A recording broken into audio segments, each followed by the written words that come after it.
সম্মানিত সতীবৃন্দ, সাংবাদিক সহকর্মীবৃন্দ, আসসালামু আলাইকুম। আমি প্রথমে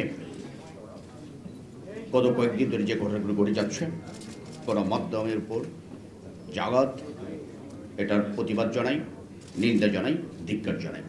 আমি দু তিনটা কথা বলে শেষ করব।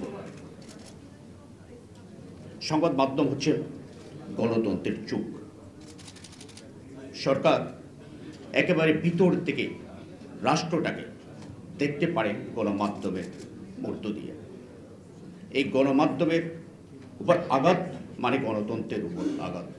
এই গণমাধ্যমের উপর আঘাত মানে রাষ্ট্রের অস্তিত্বের উপর আঘাত, যেটা আমরা ডেইলি স্টার এবং প্রথম আলোর উপর আঘাতের মধ্য দিয়ে লক্ষ্য করেছি।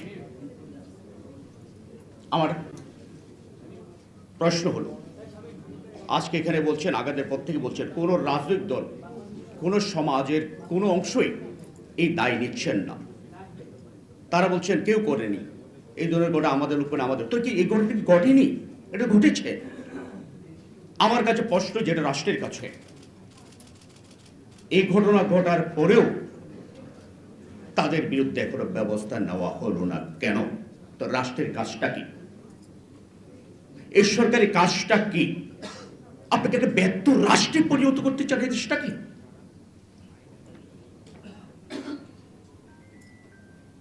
কেন এখনো তারা গ্রেপ্তার হলো না? এভাবে কি ঘটতেই থাকবে?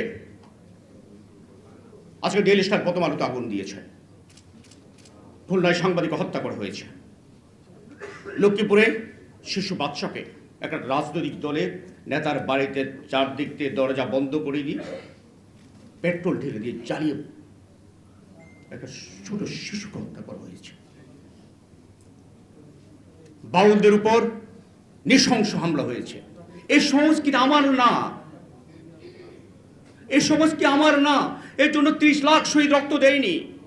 24-এর অভ্যুত্থানে শত শত ছাত্রের জন্য জীবনে দেয়নি। এটা শত শহীদের রক্তের সাথে চরম বিশ্বাসঘাতকতা। বিবেক আছে?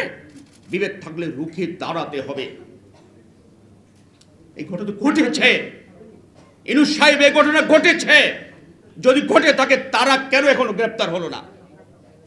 আমরা অবিলম্বে গ্রেপ্তার চাই এবং ডেইলি স্টার প্রথম আলোর যে ক্ষতি হয়েছে তার ক্ষতিপূরণ চাই। আমরা চাই, আসুন আমরা ঐক্যবদ্ধভাবে এটা প্রতিরোধ করি, আমাদের অস্তিত্বের জন্য, লাল সবুজের পতাকা বাঁচানোর জন্য, বাংলাদেশকে বাঁচানোর জন্য।